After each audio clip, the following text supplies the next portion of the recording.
Students, कैसे हैं आप सब। आई होप आप सभी अच्छे होंगे। मैं आरती आप सभी का अपने परिवार फिजिक्स ग्रुप का हार्दिक स्वागत करती हूँ, जहाँ पर हम पढ़ते हैं ग्रेजुएशन के लिए फिजिक्स और केमिस्ट्री। और आज की क्लास है बीएससी फर्स्ट ईयर के लिए, जिसमें कल हमने स्टार्ट की है हमारी first book fundamentals of chemistry की यूनिट थर्ड।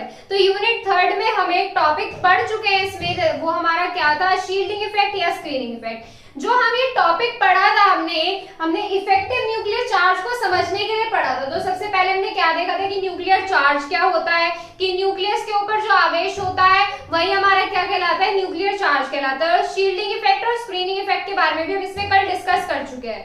तो चलिए देखते हैं आज इसमें हमारा इफेक्टिव न्यूक्लियर चार्ज क्या है। अगर आपने कल का लेक्चर अटेंड किया है तो ये आपको बहुत इजीली समझ में आ जाएगा। देखिए इसमें valence shell electron experience less attraction force from nucleus due to shielding effect of inner electron। अब यहाँ पे क्या लिखा हुआ है कि जो वैलेंस शेल के इलेक्ट्रॉन होते हैं वो अनुभव करते हैं कम आकर्षण बल, किससे, न्यूक्लियस के साथ नाभिक के साथ जो वैलेंस शेल के इलेक्ट्रॉन्स होते हैं वो कम आकर्षण बल एक्सपीरियंस करते हैं, अनुभव करते हैं। क्यों?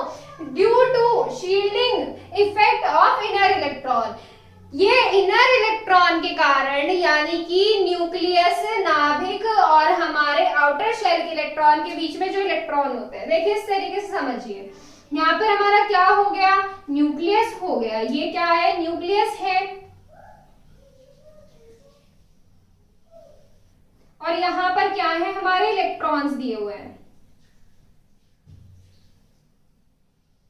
और ये क्या हो गया, सेंटर पे हमारा न्यूक्लियस हो गया। अब इसमें देखिए ये है हमारा वैलेंस शेल, मान लिया ये क्या है, हमारे वैलेंस शेल के इलेक्ट्रॉन है। और ये क्या है, हमारे इनर शेल के इलेक्ट्रॉन्स है। ये क्या है, हमारे यहाँ पे इनर शेल के इलेक्ट्रॉन्स है। अब इसमें देखिए ये जो हमारे इलेक्ट्रॉन थे ये शील्डिंग इफेक्ट की तरह वर्क करते थे, ढाल की तरह वर्क कर रहे थे, किसके, वैलेंस शेल के इलेक्ट्रॉन और न्यूक्लियस के बीच में। अब इसमें देखिए due to shielding effect of inner electron, इन इलेक्ट्रॉन के ढाल की तरह काम करने की वजह से जो वैलेंस शेल के इलेक्ट्रॉन होंगे न्यूक्लियस के साथ कम आकर्षण बल अनुभव करेंगे। और जो हमारा न्यूक्लियर चार्ज पे, जो हमारा न्यूक्लियस पर जो चार्ज होगा, जितना वो चार्ज डिक्रीज होगा, जितना वो चार्ज कम हो रहा होगा, वही हमारा कहलाता है इफेक्टिव न्यूक्लियर चार्ज। वही क्या कहलाता है, इफेक्टिव न्यूक्लियर चार्ज। आसान भाषा में इसको क्या बोलेंगे कि इन इलेक्ट्रॉन के, इन वाले बाहर वाले इलेक्ट्रॉन को रिपेल करने के कारण जो न्यूक्लियस पर आवेश में कमी हो जाएगी, वही हमारा क्या कहलाएगा, इफेक्टिव न्यूक्लियर चार्ज। क्या कहलाएगा, वही हमारा इफेक्टिव न्यूक्लियर चार्ज। अब देखिए इसको किससे रिप्रेजेंट करते हैं, Z इफेक्टिव से रिप्रेजेंट करते हैं। Z क्या होता है हमारा, Z होता है न्यूक्लियर चार्ज। Z क्या होता है, न्यूक्लियर चार्ज होता है। और EFF दिखा रहा है यहाँ पे इफेक्टिव, तो ये क्या हो जाएगा, इफेक्टिव न्यूक्लियर चार्ज हो जाएगा। और इसको कैसे रिप्रेजेंट करते हैं, Z माइनस S। S क्या है यहाँ पर, Z है यहाँ पर न्यूक्लियर चार्ज और S है यहाँ पर शील्डिंग कांस्टेंट। S क्या है हमारा, शील्डिंग कांस्टेंट। या आप इसको क्या बोल सकते हैं, आप इसको ये बोल सकते हैं कि इफेक्टिव न्यूक्लियर चार्ज वो होता है वो एक्चुअल चार्ज, देखो वो एक्चुअल चार्ज, जो रियल चार्ज जो न्यूक्लियस पर प्रेजेंट होता है, वो एक्चुअल चार्ज जो न्यूक्लियस पर पहले से प्रेजेंट है, minus shielding effect of inner electron, minus shielding effect of inner electron, वो हमारा किसके इक्वल आता है, वो इफेक्टिव न्यूक्लियर चार्ज के इक्वल आता है। या क्या बोल सकते हैं, इनर शेल के इलेक्ट्रॉन्स के शील्डिंग इफेक्ट के कारण जो एक्चुअल चार्ज में कमी आती है, वही हमारा क्या कहलाता है, इफेक्टिव न्यूक्लियर चार्ज। समझ में आ गया इफेक्टिव न्यूक्लियर चार्ज क्या होता है। Number of interviewing electron. अब ये देखिए किस तरीके से क्या चीजें इफेक्टिव न्यूक्लियर चार्ज के मैग्नीट्यूड को इफेक्ट करती है, किस तरीके से करती है। अगर हमारे इंटरवेनिंग इलेक्ट्रॉन इंक्रीज हो रहे हैं, इंटरवेनिंग इलेक्ट्रॉन मतलब ये वाले इलेक्ट्रॉन इंक्रीज हो रहे हैं जो हमारे इनर शेल में है, ये जो ये इनर शेल है ना, इसके इलेक्ट्रॉन अगर इंक्रीज हो रहे हैं तो S का मैग्नीट्यूड बढ़ेगा। S का मैग्नीट्यूड क्या, शील्डिंग इफेक्ट का मैग्नीट्यूड बढ़ेगा, ढाल और ज्यादा मजबूत हो जाएगी। कैसे होगी मजबूत, देखिए न्यूक्लियस इनर शेल पे क्या है, जितने ज्यादा इलेक्ट्रॉन्स इंक्रीज हो रहे हैं, ये क्या बना दिया हमने, बढ़ते हुए इलेक्ट्रॉन्स बना दिए, उसपे चारों तरफ क्या है, इलेक्ट्रॉन्स है। और ये क्या है, हमारा आउटर शेल है या वैलेंस शेल है, ये हमारा क्या है, वैलेंस शेल है। इस पे क्या है, 2-4 ही इलेक्ट्रॉन है, क्या है, 2-4 इलेक्ट्रॉन है। अब ये देखिए, इस पे चारों तरफ इलेक्ट्रॉन्स दिए हुए हैं इनर शेल पे, जितने ज्यादा इस पे इलेक्ट्रॉन्स बढ़ेंगे उतना ज्यादा, उतनी मजबूत ढाल की तरह ये काम करेगा, उतनी मजबूत ढाल की तरह ये काम करेगा, तो उतना ज्यादा मैग्नीट्यूड Z इफेक्टिव यानी कि इफेक्टिव न्यूक्लियर चार्ज डिक्रीज होगा। डिक्रीज कैसे होगा, देखिए बेटा, जितने ज्यादा इनर शेल पे इलेक्ट्रॉन्स बढ़ेंगे उतना ज्यादा मैग्नीट्यूड ऑफ क्या, शील्डिंग इफेक्ट बढ़ेगा। शील्डिंग इफेक्ट का मैग्नीट्यूड बढ़ने का मतलब क्या है कि ये इलेक्ट्रॉन बिल्कुल भी इसके साथ अट्रैक्ट नहीं कर पाएंगे, इंटरैक्ट नहीं कर पाएंगे। बाहर वाले इलेक्ट्रॉन जो हैं, इन इलेक्ट्रॉन की वजह से न्यूक्लियस के साथ इंटरैक्ट नहीं कर पाएंगे, अट्रैक्शन फोर्स नहीं बना पाएंगे। तब इसमें क्या होगा, तब इसमें देखो, ये जब इंटरैक्ट नहीं कर पाएंगे तब यहाँ पर जो न्यूक्लियस पर चार्ज होगा और भी ज्यादा कम हो जाएगा। तो यही लिखा हुआ है यहाँ पर, जितने ज्यादा हमारे इंटरवेनिंग इलेक्ट्रॉन बढ़ेंगे उतना ज्यादा इसका मैग्नीट्यूड यानी कि हमारा शील्डिंग कांस्टेंट बढ़ेगा और उतने कम उसका Z इफेक्टिव हो जाएगा, यानी कि इफेक्टिव न्यूक्लियर चार्ज हो जाएगा। अब इसको हम काउंट कर, और भी रूल्स है, इतना तो हो गया हमारा इफेक्टिव न्यूक्लियर चार्ज। अब इसमें हम कैलकुलेट करेंगे, इफेक्टिव न्यूक्लियर चार्ज निकाल भी तो सकते हैं हम, इफेक्टिव न्यूक्लियर चार्ज कैलकुलेट करेंगे हम स्लेटर रूल की हेल्प से। किसकी हेल्प से फाइंड करेंगे, स्लेटर रूल की हेल्प से। देखो, इसमें हमारे 2 लेक्चर्स में 3 से 4 चीजें खत्म हो चुकी हैं, हो जाएंगी। और आज देखिए, इसमें फर्स्ट क्या था हमारा, शील्डिंग इफेक्ट। सेकंड हमने क्या पढ़ा था उसमें, न्यूक्लियर चार्ज के बारे में पढ़ा था। थर्ड हमारा क्या हो गया, इफेक्टिव न्यूक्लियर चार्ज। और फिर हम पढ़ेंगे इसमें फोर्थ क्या है, स्लेटर रूल। पहले इसको नोट कीजिए, आप स्क्रीनशॉट ले लीजिए इसका, फिर आगे करेंगे इसमें हम। देखिए, इसमें हमारे रूल्स क्या है, रूल्स या आप क्या बोल सकते हैं इसको, स्लेटर रूल। अब calculation of S and ZeF by Slater rule. अब जो हम क्या होता है, हमारा इफेक्टिव न्यूक्लियर चार्ज जो होता है और हमारा शील्डिंग कांस्टेंट या हमारा स्क्रीनिंग कांस्टेंट, ये हम कैलकुलेट कर सकते हैं स्लेटर रूल से। तो यहाँ से स्लेटर ने एक रूल दिया था ये फाइंड करने के लिए कि हमारा इफेक्टिव न्यूक्लियर चार्ज क्या होगा और हमारा शील्डिंग कांस्टेंट किसी भी एटम का कितना होता है, ये डिफाइन करने के लिए उन्होंने रूल दिए थे। ये हमारे कुछ रूल्स हैं, जैसे फर्स्ट रूल क्या है, write down the complete electronic configuration of element and divide the electrons into the following orbital groups starting from inside of the atom. अब ये क्या लिखा हुआ है, उन्होंने बताया था कि किसी भी एटम का इलेक्ट्रॉनिक कॉन्फ़िगरेशन करते हैं पहले और फिर उसको डिवाइड करते हैं, उनका जो इलेक्ट्रॉन्स होते हैं डिवाइड करते हैं कुछ ग्रुप से, और starting from inside the atom, अंदर से ग्रुप बनाने स्टार्ट करते हैं और फिर बाहर तक आते हैं। ये था फर्स्ट रूल। हिंदी में बता देते हैं आपको कि कोई भी एलिमेंट लेना है, कोई भी आपको क्या लेना है, एलिमेंट लेना है, उसका आपको इलेक्ट्रॉनिक कॉन्फ़िगरेशन करना है, इलेक्ट्रॉनिक कॉन्फ़िगरेशन, इलेक्ट्रॉनिक विन्यास करना है और उनको बांटना है। जो हमारा इलेक्ट्रॉनिक कॉन्फ़िगरेशन आता है ना, कैसे आता है, 1s2 2s2 2p6, इस तरीके से हमारा जो इलेक्ट्रॉनिक कॉन्फ़िगरेशन आता है ना, इसको हमें, इसके इलेक्ट्रॉन्स को हमें डिवाइड करना है, बांटना है, कुछ ग्रुप्स में बांटना है। कैसे बांटेंगे, अंदर से बाहर की तरफ उन ग्रुप्स को डिवाइड करते चलेंगे। जैसे देखिए 1s होता है, इसमें भी इलेक्ट्रॉन्स फिल नहीं दिखाए गए हैं, इसमें इलेक्ट्रॉन्स नहीं दिखाए गए। अब 1s वाला एक ग्रुप हो गया, 2s 2p वाला हो गया, फिर 3s 3p, और ये यहाँ पे आपको दिख रहा होगा ये 3s 3p एक ग्रुप लिया है और 3d अलग ग्रुप ले लिया है हमने।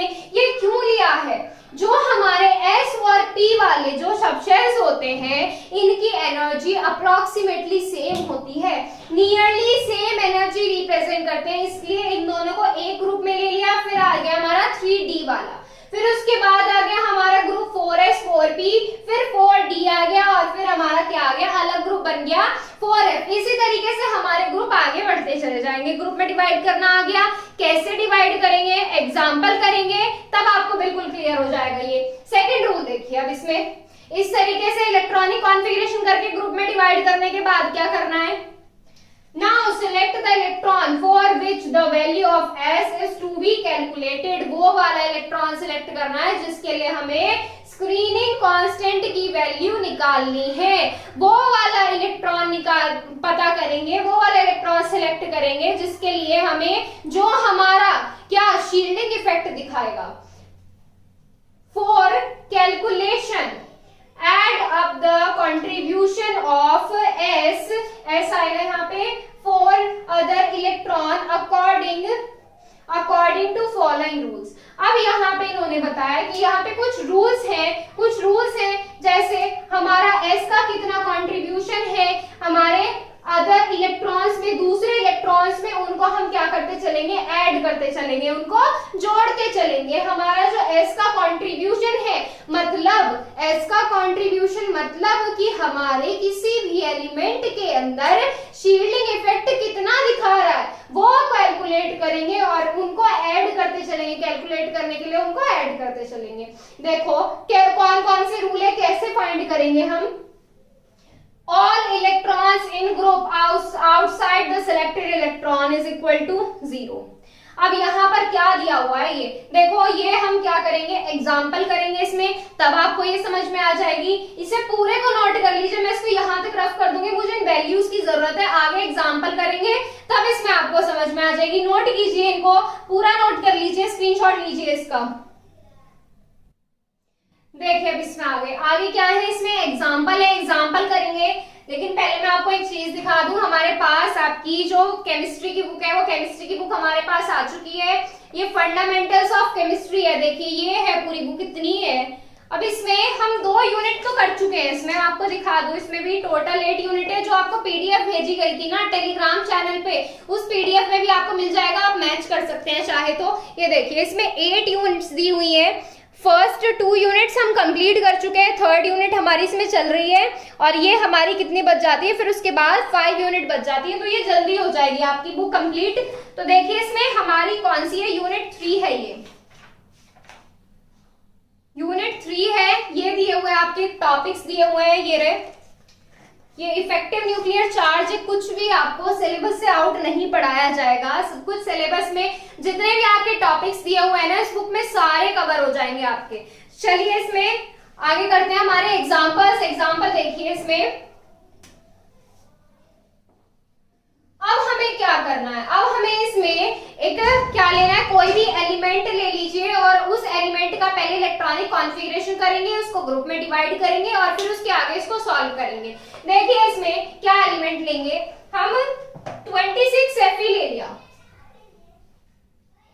26 Fe या क्या लिया, 26 आयरन ले लिया। अब क्या करेंगे, पहले इसका इलेक्ट्रॉनिक कॉन्फ़िगरेशन कीजिए, कितना आ जाएगा, 1s2 1s2 2s2 2p6 3s2 3p6 4s2 3d कितना आएगा, 3d6। अब यहाँ पे हमने क्या कर दिया, इलेक्ट्रॉनिक कॉन्फ़िगरेशन कर लिया। इलेक्ट्रॉनिक कॉन्फ़िगरेशन तो कर लिया, अब हम क्या करेंगे, इनको ग्रुप वाइज डिवाइड करेंगे। क्या करेंगे, ग्रुप वाइज डिवाइड कर देंगे। जैसे हमारा 1s का एक ग्रुप बनेगा, 1s2 का एक ग्रुप हो गया, फिर सेकंड ग्रुप क्या हो गया हमारा, इन दोनों का बनेगा 2s2 और 2p6 का एक ग्रुप बन गया, फिर हमारा 3s2 3p6 का एक ग्रुप बन गया हमारा यहां से, और फिर हमारा 3d6 आएगा,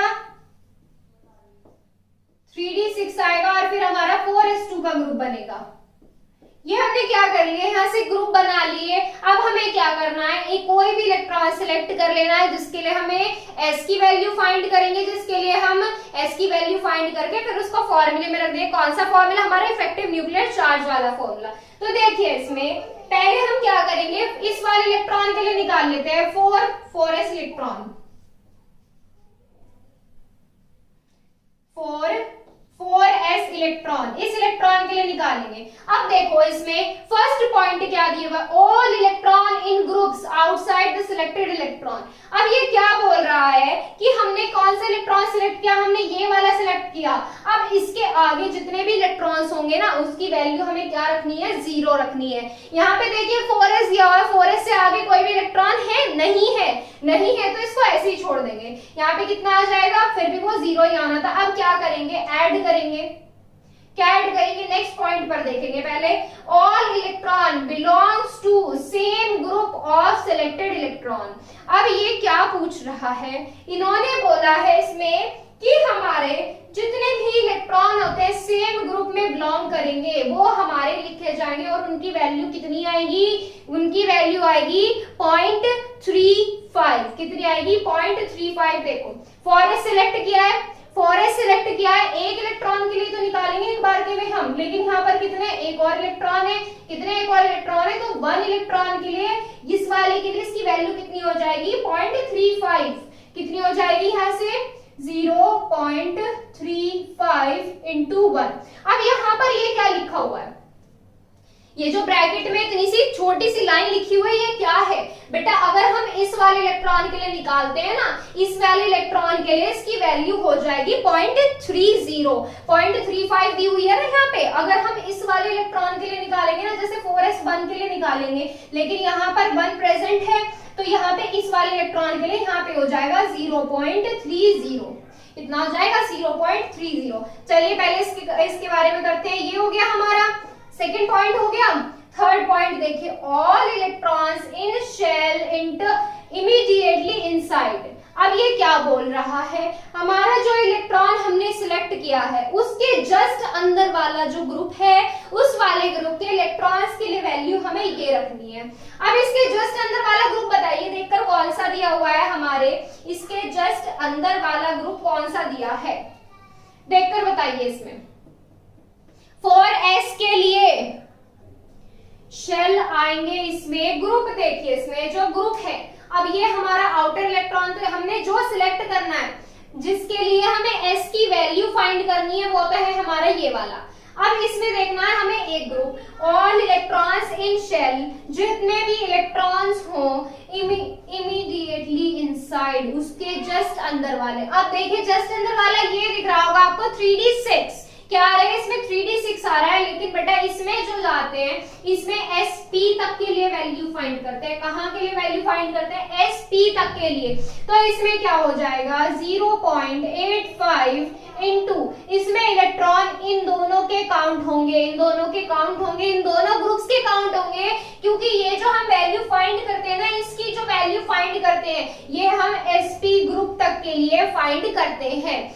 इतना क्लियर है। अब देखिए इसमें ये वाले क्या है, इसके 8 है और इसके 6 है, टोटल कितना हो गए, टोटल यहाँ से हो जाएंगे हमारे 14 इलेक्ट्रॉन्स, तो यहाँ पर हो जाएगा कितना 14। अब फोर्थ पॉइंट देखिए, ऑल इलेक्ट्रॉन्स फर्दर इनसाइड। अब इसे छोड़ के जितने भी इलेक्ट्रॉन्स हमारे अंदर बचते हैं, उनकी मल्टीप्लाई किसमें करनी है, हमारी 1 से मल्टीप्लाई करनी है। जैसे यहाँ पर तो ऐड होगा हमारा, देखो कितने बचे, 8 इलेक्ट्रॉन्स इसके हैं और 2 इलेक्ट्रॉन्स इसके हैं, टोटल कितने हो गए 10 इलेक्ट्रॉन्स हो गए। किससे मल्टीप्लाई करनी है, 1.00 से मल्टीप्लाई करनी है। करिए इसको सॉल्व कीजिए, कितना आएगा, ये हो जाएगा हमारा 0.35, यहाँ से ये कितना हो जाएगा 0.85 की, और 14 की मल्टीप्लाई करके बताइए कितना आएगा, यहाँ से इसकी वैल्यू हो जाएगी 11.90। कैलकुलेट करेंगे, इनकी मल्टीप्लाई करेंगे तो ये आएगा, और यहाँ से कितना हो जाएगा 10। कितना हो जाएगा 10। जब इसको सॉल्व करेंगे कितना आएगा, यहाँ से सॉल्व कीजिए, इनको ऐड करना है, बस ऐड कीजिए। कैसे करोगे, 11.90 है, फिर यहाँ पर क्या है 0.35 है, और यहाँ पर कितना है 10 है। ऐड करिए, कितना आएगा यहाँ से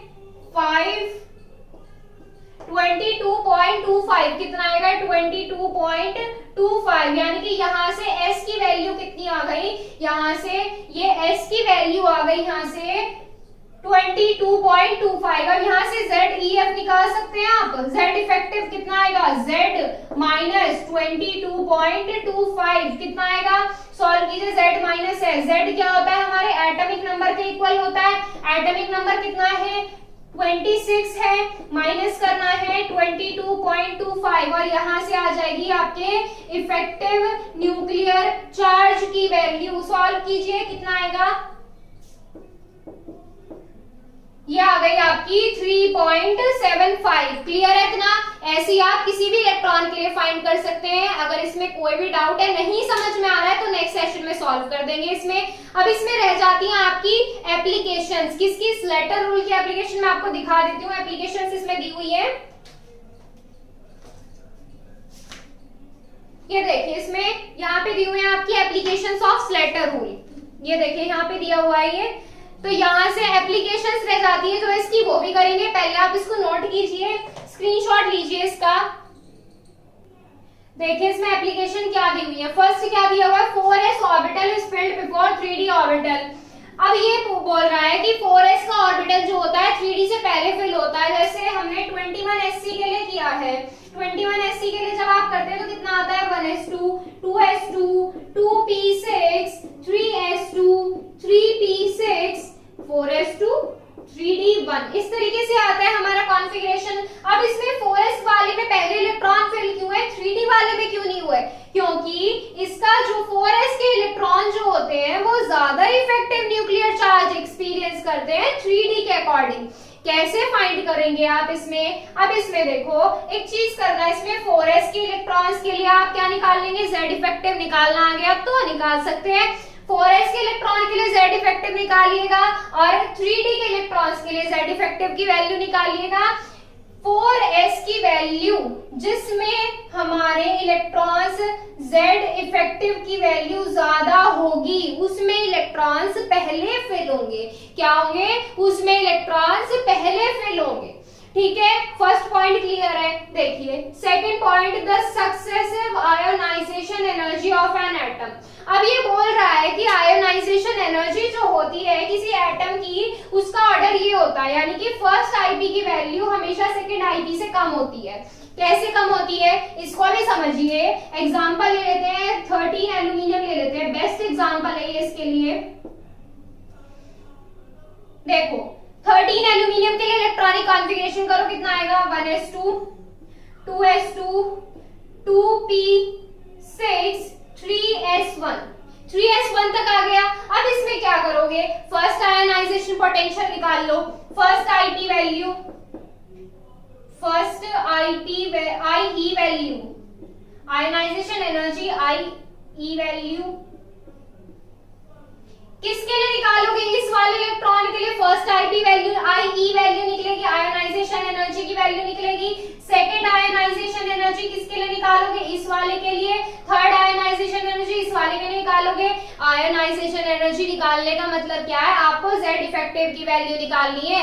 यहाँ पे आप क्या देखोगे, हमारी फर्स्ट आयोनाइजेशन एनर्जी की जो वैल्यू आएगी ना, यानी कि इस वाले की Z इफेक्टिव की जो वैल्यू आएगी, इनकी कंपैरिजन में कम आएगी। इनकी कंपैरिजन में क्या आएगी, कम आएगी इसकी वैल्यू। तो ऑर्डर इसका हमेशा यही बनेगा। कैसे फाइंड करेंगे, आपको क्या दिया है, 13 एल्यूमिनियम दिया गया है। 13 एल्यूमिनियम का इलेक्ट्रॉनिक कॉन्फ़िगरेशन कीजिए, ग्रुप में डिवाइड कीजिए। कैसे आएगा, ग्रुप में डिवाइड करेंगे तो 1s2, 2s2, 2p6 और फिर कितना आ जाएगा हमारा 3s1। कितना आ जाएगा यहाँ से, 3s1। इसके लिए आईपी की वैल्यू निकालेंगे। आगे यहाँ पे क्या हो जाएगा, 0। और इसमें कितने इलेक्ट्रॉन्स दिए हुए हैं, इसमें हमारे इलेक्ट्रॉन्स दिए हुए हैं, कितने हमारे इलेक्ट्रॉन्स दिए हुए हैं, इसमें हमारे 8। तो यहाँ पे क्या हो जाएगा, 8 × 0.35 और यहाँ से फिर क्या हो जाएंगे, आगे कितने इलेक्ट्रॉन है, +2 × 1.0। ये वैल्यू सॉल्व करेंगे, फर्स्ट आईपी की वैल्यू आएगी। सेकंड आईपी की वैल्यू किसके लिए निकालेंगे, 2p6 के लिए निकालेंगे, 2p6 वाले के लिए। तो इसमें क्या हो जाएंगे, इसमें सेम ग्रुप में कितने दिए हुए हैं हमारे इलेक्ट्रॉन्स, काउंट करके बताइए। सेम ग्रुप के लिए कितने दिए हुए हैं हमारे, 2p के लिए टोटल इलेक्ट्रॉन्स काउंट करेंगे, उसमें कितने दिए हुए हैं। और फिर हमारा इसी तरीके से आगे इसमें प्रोसेस चलेगा। आईपी की वैल्यू आप यहाँ से फाइंड कर सकते हैं। नेक्स्ट देखिए पॉइंट नंबर थर्ड एप्लीकेशन क्या दी हुई है इसमें, decreases the atomic or ionic radii of the S and P block element from left to right in period। अब ये पीरियडिक प्रॉपर्टी को लेके एक्सप्लेन किया गया है कि जो हमारी एटॉमिक और आयनिक रेडाई होती है S और P ब्लॉक की, पीरियडिक टेबल में लेफ्ट से राइट की तरफ चलने पर क्या होती है, डिक्रीज होती है। पीरियडिक प्रॉपर्टी जो होती है S और P ब्लॉक में, वो हमारे उसमें एटॉमिक और आयनिक रेडाई डिक्रीज होगी लेफ्ट टू राइट चलने पर। फोर्थ पॉइंट देखिए, a cation is smaller than its parent atom. Cation जो होता है, कैटायन कैसा होता है बेटा, हमारा पॉजिटिव आयन। कैटायन जो होता है वो अपने पेरेंट एटम से छोटा होता है और एनायन बड़ा होता है। क्यों होता है ऐसा? क्योंकि जो Z इफेक्टिव की वैल्यू होती है एनायन में कम आती है और हमारे कैटायन में ज्यादा आती है। देखो आप कैसे, न्यूक्लियस है, न्यूक्लियस है, अब ये बोल रहा है cation is always smaller than its parent atom. Cation जो होता है पेरेंट एटम से हमेशा छोटा होता है। पेरेंट एटम से छोटा कैसे? अब देखो कैटायन कब बनता है, पॉजिटिव आयन कब बनता है, जब इलेक्ट्रॉन डोनेट होता है, जब इसमें से इलेक्ट्रॉन बाहर आ रहा है तो न्यूक्लियस क्या हो जाएगा, छोटा हो जाएगा। यानी कि जब जो हमारा कैटायन जो निकल जाएगा तो वो पेरेंट एटम से कैसा हो जाएगा, छोटे साइज का हो जाएगा। इसी तरीके से हमारा एनायन होता है, एनायन कब बनता है, जब न्यूक्लियस में इलेक्ट्रॉन एंटर करता है। जब न्यूक्लियस में इलेक्ट्रॉन एंटर करता है यानी कि इलेक्ट्रॉन को जब एक्सेप्ट करता है तब क्या बनाता है, एनायन बनाता है। जब ये इलेक्ट्रॉन को एक्सेप्ट कर देगा तो इसका साइज क्या हो जाएगा, इसका साइज इंक्रीज हो जाएगा। इसका साइज क्या हो जाएगा, इंक्रीज हो जाएगा। या Z इफेक्टिव की वैल्यू से भी फाइंड कर सकते हैं। जैसे हमारा सोडियम होता है, सोडियम होता है, सोडियम के लिए Z इफेक्टिव की वैल्यू क्या आएगी, सोडियम के लिए Z इफेक्टिव की वैल्यू कैसी आएगी, सोडियम के लिए हमारी Z इफेक्टिव की वैल्यू हमारी कैसी आएगी और हमारे एनायन के लिए यानी कि Na+ के लिए वैल्यू कैसी आएगी। बेटा जो Na+ की वैल्यू आएगी ना, यानी कि एनायन फॉर्म में, यानी कि पॉजिटिव जो इस पे वो बन रहा है कैटायन फॉर्म में, ये छोटी आएगी। किससे, दूसरे वाले की कंपैरिजन में। किसकी कंपैरिजन में, हमारे दूसरे वाले की कंपैरिजन में। इतना क्लियर है?